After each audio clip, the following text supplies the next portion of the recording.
Miasteczko Dżinka, środek Doliny Omo, Etiopia. To tutaj, w jednym z najbardziej odległych zakątków świata, znajduje się dom, w którym spędzę kilka niezwykłych dni. A to Abraham i jego rodzina, ludzie, którzy przyjmą mnie jak swojego. Kiedy zmierzałem w ich kierunku, nie miałem pojęcia, że trafię akurat na czas obchodu święta Bożego Narodzenia. Przypadek? Nie sądzę. Los miał chyba inne plany. Przed wami opowieść o tym, jak wygląda świętowanie w małym etiopskim miasteczku. Podczas tej podróży zobaczycie nie tylko, jak lokalna społeczność celebruje najważniejsze dni w roku, ale także dowiecie się, jak prostota, tradycja i otwarte serca potrafią zmienić spojrzenie na to, co naprawdę ważne. Oto historia o ludziach i kulturze i niezwykłym czasie, który stał się także moim świętem. Serdecznie was zapraszam. Ruszamy!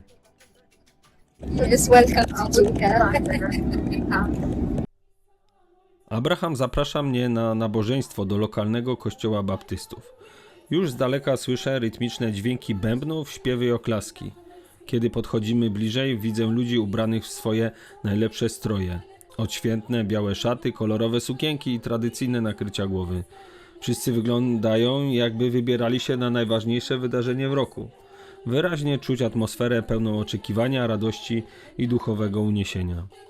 Kiedy przekraczam próg kościoła, cała uwaga skupia się na mnie. Nie ma co się dziwić, biały w dżince to już rzadkość, a biały w ich kościele to chyba wydarzenie, które będzie wspominane przez kolejne pokolenia. Na chwilę czuję się trochę nieswojo, jakbym był na scenie, ale ciekawość i ciepło bijące od tych spojrzeń szybko rozwiewają mój niepokój. Abraham uspokaja mnie krótkim: nie przejmuj się, wszyscy chcą cię poznać. Nabożeństwo zaczyna się od kazania. Pastor w średnim wieku z donośnym głosem przemawia z taką pasją, że mam wrażenie, iż jego słowa mogłyby przesunąć góry. Każdy jego gest i intonacja są jak muzyka, pełne emocji, rytmu i dynamiki. Co chwilę przerywa mu chóralne amen albo halleluja od wiernych, którzy odpowiadają z taką synchronizacją, że mogliby zostać przyjęci do zawodowego chóru. W pewnym momencie ktoś podchodzi do mnie z szerokim uśmiechem i pokazuje mi Biblię. Przeglądam ją, ale szybko orientuję się, że nie mam szans zrozumieć tego, co widzę. Litery wyglądają jak małe dzieła sztuki, zaokrąglone, ozdobne, niemalże jak kaligrafia. To etiopskie pismo Ge'ez, znane też jako Abu Gida. Unikalny system, w którym każda litera to połączenie spółgłoski i samogłoski. Co ciekawe, chrześcijaństwo dotarło do Etiopii już w IV wieku, czyli zanim Europa zdążyła ochrzcić większość swoich terenów. Niezła ciekawostka, prawda? Po kazaniu zaczyna się to, na co wszyscy czekali, część muzyczna. Śpiewy rozbrzmiewają z taką mocą, że mam wrażenie, iż mury kościoła drżą od basów.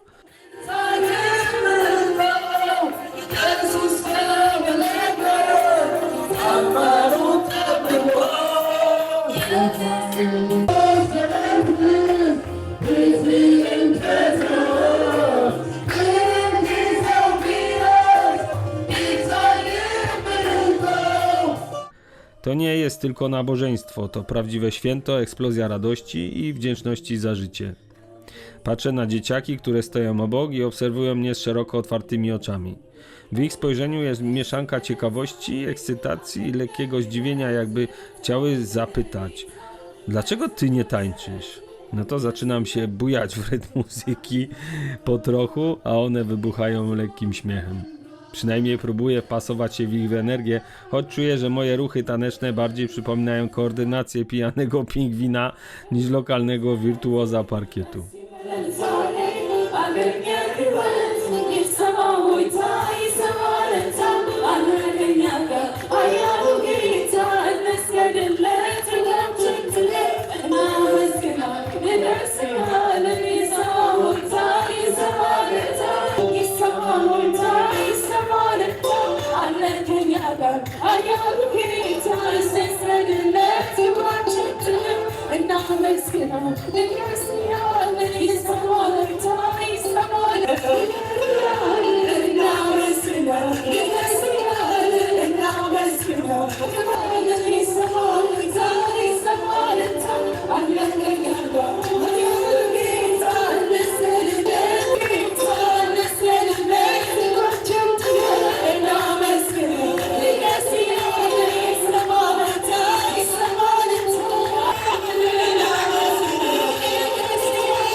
Całe nabożeństwo trwa dobre 2 godziny, ale czas mija niepostrzeżenie.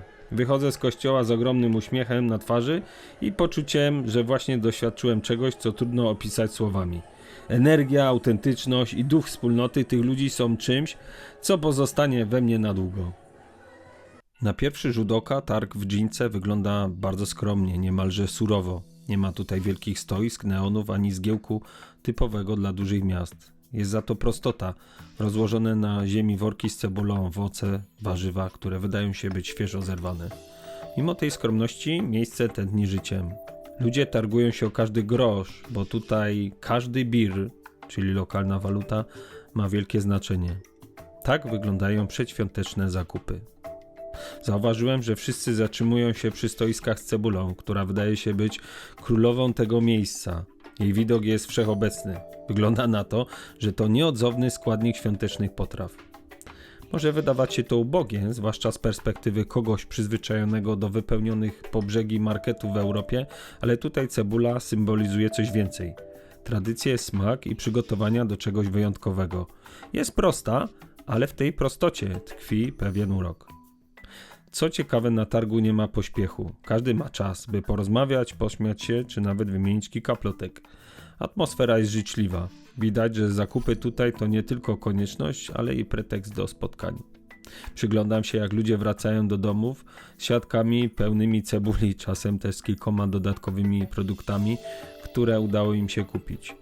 Widok ten przypomina mi, że przygotowania do świąt nie muszą być pełne przepychu, by były wyjątkowe.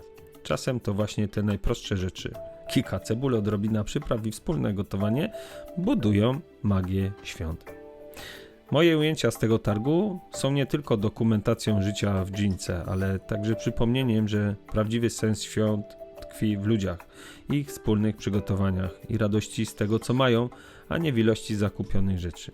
Cebula? Może i skromna, ale w Gince to bohaterka świątecznego stołu. Powiem szczerze, że to nie było odpowiedzialne, żeby nie brać kremu do opalania. Jestem zmasakrowany. A dzisiaj jest sobota, Boże Narodzenie tutaj. Wszystko jest zamknięte, więc jedyne co, to zmierzam szybko do domu i przykryć to chcę jakimś dłuższym rękawem, bo no, będzie tylko gorzej. Pamiętajcie, krem do opalania. Zawsze.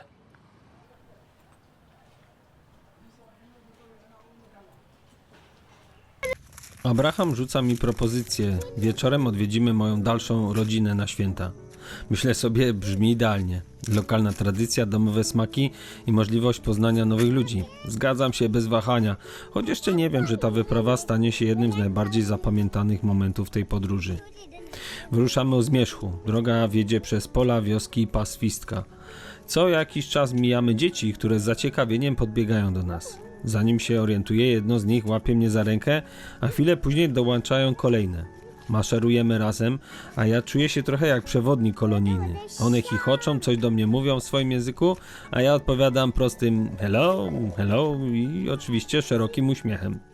Maszerujemy tak przez dobre 1,5 godziny. Może brzmi to długo, ale w tej chwili czas płynął inaczej. Na miejscu czeka na nas rodzina siostry Abrahama. Wszyscy wylewnie witają nas serdecznymi uściskami dłoni i uśmiechami. Nie muszę rozumieć ich słów, żeby poczuć autentyczną radość z naszej wizyty. Abraham tłumaczy wszystkim, kim jestem, a ja stojąc obok niego kiwam głową, dodając yes, Poland, co wywołuje kolejną falę uśmiechów. To niewielkie pomieszczenie ledwo mieści 15 osób, które siadają przy jednym stole. Na środku stoi ogromny talerz, z którego wszyscy będą jedli. Dla mnie, gościa z daleka, przygotowano coś specjalnego – kawałek kurczaka. To wyjątkowy gest, szczególnie w okresie świąt, kiedy mięso nie jest codziennym rarytasem. Reszta rodziny zajada się tradycyjnym plackiem injera podawanym z gęstym, aromatycznym sosem cebulowym. W tle działa telewizor.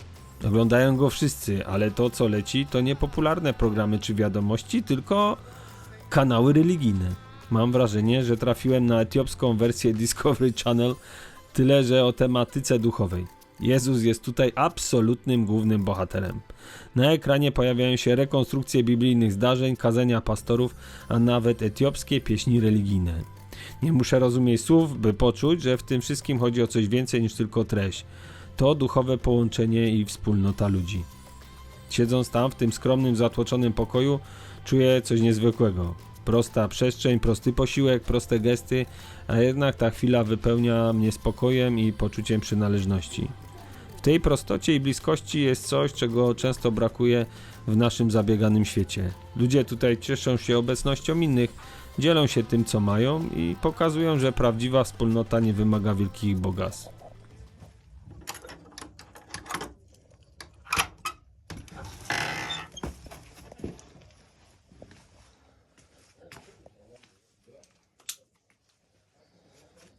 Po powrocie zasypiam w okamgnieniu. W nocy jednak budzą mnie dziwne dźwięki w pokoju. Coś tutaj chodzi, pomyślałem. Jednak ufam szczelności siatki nad łóżkiem. Nie zapalam światła, bo na pewno nie jest to komar. Zasypiam ponownie.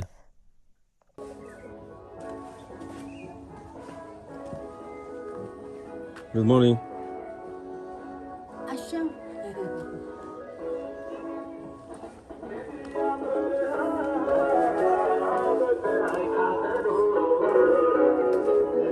Morning. Yeah, good morning. Yeah, come. How was Kolejnego dnia Abraham zabiera mnie do ich lokalnego kościoła, tego najbliższego jego rodzinie. Od samego wejścia czuć, że atmosfera tutaj jest wyjątkowa. To nie jest zwykłe nabożeństwo, to prawdziwy wybuch radości, święto wiary, muzyki i tańca. W powietrzu unosi się zapach kadzidła, a cała przestrzeń wypełniona jest dźwiękiem śpiewów i bębnów. Ludzie tańczą w rytm muzyki, unosząc ręce do nieba, jakby cały świat na zewnątrz przestał istnieć.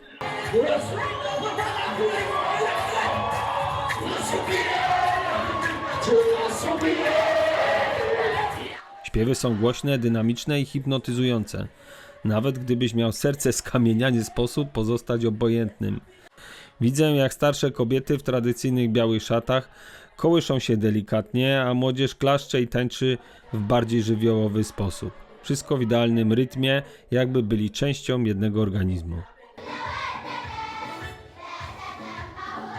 Nagle ktoś z tłumu wybucha śmiechem i mówi coś w amharskim języku, a Abraham tłumaczy. Powiedzieli, że wyglądasz jak Jezus z tymi długimi włosami. Wszyscy zaczynają się śmiać i ja też nie mogę powstrzymać uśmiechu. Rzeczywiście z brodą i długimi włosami wpisuje się w ich wyobrażenie. Nie jestem pewien, czy to komplement, czy zabawna obserwacja, ale jedno wiem na pewno, ten moment zapisze się w mojej pamięci na długo. Czuję się jak lokalna gwiazda, ale zamiast rozdawać autografy, pozuję do zdjęć z każdym, kto tego chce.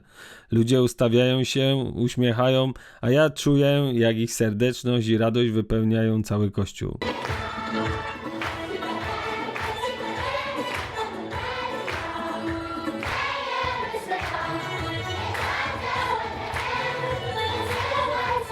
ክርስቶስ ብቻ ከፍሎ ያመጣ የክርስትና ህይወት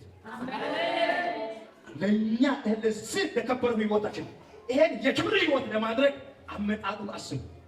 ክብር ለኢየሱስ ይሁን፣ ክብር ለኢየሱስ ይሁን፣ ክብር ለኢየሱስ ይሁን።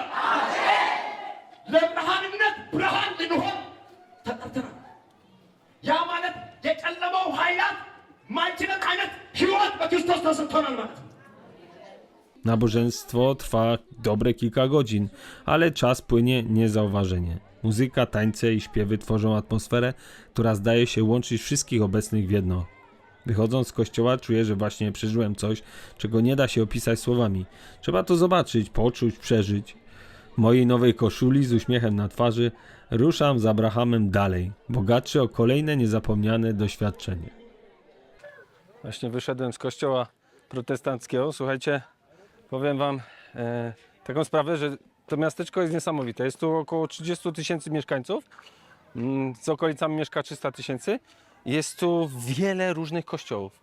Generalnie pokazuje mi to, że tam, gdzie się człowiek urodzi, to do takiej społeczności należy, do takiego kościoła. Do tego kościoła tu przychodzi około 700 osób, nawet lista jest. Dostają jakby takie karty, do jakiego kościoła należą. Im to, nie wiem, w jakimś tam powiedzmy procesie identyfikacji chyba i tożsamości pomaga. Ale łączy nas wszystkich to samo, czyli po prostu chęć poczucia, że nie jesteśmy sami, że nie przyszliśmy tu na ten świat bez celu. Każdy z nas ma tą cząstkę Boga w sobie i im szybciej to odkryjemy, tym lepiej się żyje. Sam tego doświadczam. Aczkolwiek nigdzie nie doświadczyłem takiego, jakby to powiedzieć, chęci nakłonienia mnie, jak właśnie w różnych odłamach kościoła katolickiego. Ja byłem wczoraj w kościele baptystów. No, 1,5 godziny rozmawiałem tam z... Dzieciaczki się to bawią. 1,5 godziny rozmawiałem z pastorem. Chcieli mnie koniecznie przekonwertować, że to ich odłam jest ten najważniejszy. Na przykład w moskach, w islamie tego nie doświadczyłem. Nie spotkałem się z czymś takim jakby takim nachalnym wręcz podejściem. Nie mam nic przeciwko. Okej, no. Każdy wierzy w to, co wierzy. Tylko wydaje mi się, że niepotrzebne są takie podziały. Także pozdrawiam. Michał Rusin, Solo po planecie, Etiopia.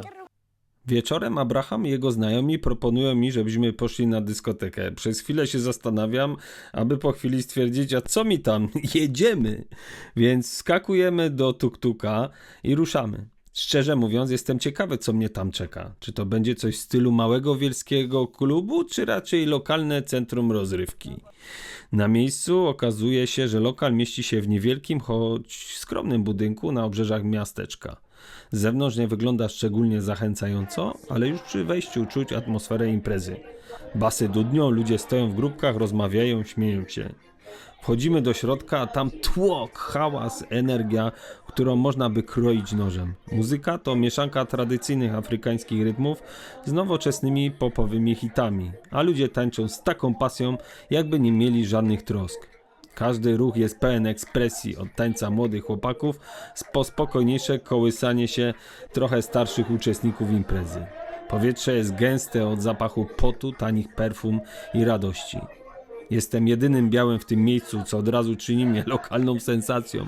Gdziekolwiek się ruszę, czuję na sobie spojrzenie, pełne ciekawości, ale też życzliwości.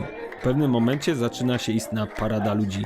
Tańce nabierają rozpędu. Staram się dotrzymać kroku ich energii, ale po chwili mam wrażenie, że moje taneczne ruchy bardziej przypominają freestyle w stylu przetrwaj na parkiecie niż cokolwiek godnego naśladowania. Ku mojemu zaskoczeniu publika wydaje się zachwycona. Oklaski, śmiechy, a nawet poklepywania po plecach sugerują mi, że całkiem nieźle się wpasowuje. Nagle podchodzi do mnie grupka dziewczyn. Jedna z nich z szerokim uśmiechem rzuca do mnie coś w amharskim języku, czego oczywiście nie rozumiem. Abraham tłumaczy: dawaj, chcą, żebyś zatańczył z nimi. No to tańczę. Po chwili rozmowa przybiera nieco nieoczekiwany obrót. Dostaję kilka niemoralnych propozycji. Jestem zaskoczony, ale zamiast się spłoszyć, obracam to w żart. Dziewczyny, słuchajcie, ja za takie uciechy nie płacę. Ich reakcja? Śmiech, ale jednocześnie stanowczość. Nie obrażaj nas, po prostu się nam podobasz i jesteś biały, mówią z uśmiechem. Po kilku godzinach tańców i rozmów postanawiamy wracać. Zanim jednak opuszczamy klub, dochodzi do czegoś, co skutecznie przypomina mi, że jesteśmy w miejscu, gdzie emocje potrafią wymknąć się spod kontroli. Przed wejściem zaczyna się zamieszanie. Ludzie kłócą się z ochroniarzami, którzy nie chcą już nikogo wpuszczać, bo lokal jest przepełniony. W pewnym momencie sytuacja eskaluje. Ktoś rzuca kamieniem i inni dołączają. Chaos za bramą szybko rośnie. Abraham i jego znajomi biorą mnie pod ręce i prowadzą na tył budynku z dala od zamieszania. Ukrywamy się w ciemnym zaułku przez dłuższą chwilę, nasłuchując, czy sytuacja się uspokoi. Serce trochę mi bije szybciej, ale Abraham uspokaja mnie, mówiąc, że takie rzeczy czasem się zdarzają, zwłaszcza gdy emocje i alkohol idą w parze. Po chwili wszystko cichnie, a my ostrożnie wychodzimy z powrotem na ulicę. Wracamy do domu, a ja czuję się, jakbym właśnie przeżył scenę z filmu akcji. Na miejscu czeka na mnie jeszcze jedno wyzwanie. Kąpiel. W domu Abrahama nie ma łazienki, więc standardowa procedura wygląda tak. Butelka wody, kostka mydła i improwizowana myjka na tyłach domu. Oni kąpią się w rzece na co dzień. Rozsądek jednak podpowiadał mi, że lepiej być trochę brudnym niż ryzykować kontakt z wodą pełną nieznanych mi bakterii i pasożytów. Z brudu jeszcze nikt nie umarł, mówię z uśmiechem. Następnego ranka budzik dzwoni o 5:30. Nie ukrywam, jest mi ciężko wstać. W końcu to nie moja naturalna pora działania, zwłaszcza po tak intensywnej nocy na dyskotece. Zastanawiam się przez chwilę, czy nie odpuścić, ale przypominam sobie słowa chłopaków. Nie ma spania, trzeba działać z rana. Wstaję więc z trudem, przeciągam się i wychodzę na zewnątrz, gdzie czeka na mnie Abraham. Dlaczego tak wcześnie? Otóż chłopaki zaprosili mnie, żebym zobaczył ich siłownię. Miejsce, które zbudowali własnymi rękami. Okay, Abraham, so this is your gym, yeah? Yeah, this is my gym, local gym. You come here every day or? Yeah, every early morning at 6. Okay, At night 5 o'clock. We come and we work out together. okay. And roughly how many of you coming to? We are around 12 people, 10 to 12 people. We work out together. So the material made from the local thing, we make ourselves. So you see there's by wood and there is something, so we make ourselves.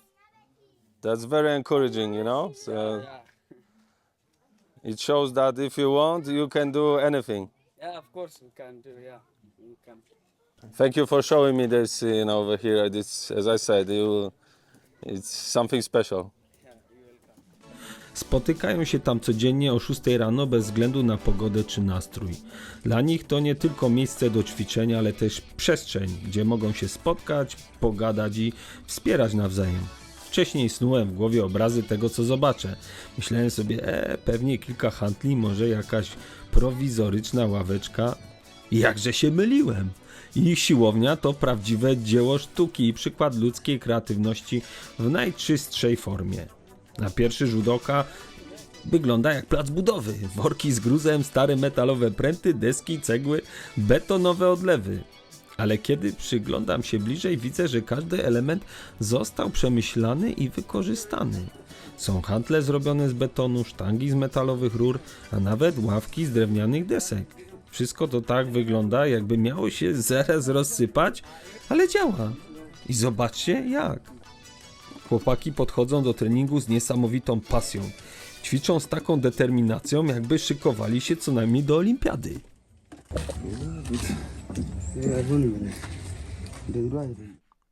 Najbardziej imponuje mi to, jak młodsi chłopcy patrzą na starszych i próbują ich naśladować. Widać, że traktują ich jak wzory do naśladowania. Nie ma tutaj żadnych wielkich przemówień ani motywacyjnych haseł. Wszystko opiera się na przykładzie i działaniu. Starsi nie mówią ćwiczcie, tylko po prostu ćwiczą, a młodzi sami chcą do nich dołączyć. To niesamowite, jak potężną moc mają czyny. Stoję z boku, obserwując ich i czuję się, jakbym oglądał dokument o sile ludzkiego ducha. To jest prawdziwa inspiracja. Nie luksusowe siłownie z milionowymi budżetami, ale miejsce stworzone z niczego, które daje poczucie wspólnoty i dumy. Chłopaki pokazują, że aby coś osiągnąć, nie potrzeba pieniędzy ani sprzętu. Wystarczy determinacja, pomysłowość i chęć do działania. Kiedy kończą trening, widzę na ich twarzach nie tylko zmęczenie, ale też ogromną satysfakcję. Dla nich to nie tylko dbanie o ciało, ale też sposób na budowanie charakteru i wspólnoty. Później tego dnia myślę o tym, jak wiele możemy się od nich nauczyć, że nie trzeba wielkich środków, żeby zrobić coś wielkiego. To nie słowa, a czyny inspirują. I tego poranka zobaczyłem to na własne oczy. So this guy has covered himself, and he trains, and then he wants to show off after a few months. Yeah, Yeah, that's why he's wearing the jumper. yeah. Okay, understand. And then after workouting like 1 or 2 months later, he start to wear a small one. So he gym become big. So everyone can see that he gained muscles. Yeah. Also, I'm thinking to be like this because I would like to start after 2 days Okay. to be very strongly Now, then I can use like this. After 3 months, I will be different. Okay. Maybe I will send you the picture after 2 months. I will, yeah. That'll be lovely. Send me a picture, yeah. Patrząc na nich, widzę nie tylko chęć dbania o kondycję, ale też coś więcej. Wytrwałość, pomysłowość i nieustępliwość w dążeniu do celu. Takie oto życzenia sam sobie bym chętnie złożył podczas tych i każdych kolejnych świąt. Here,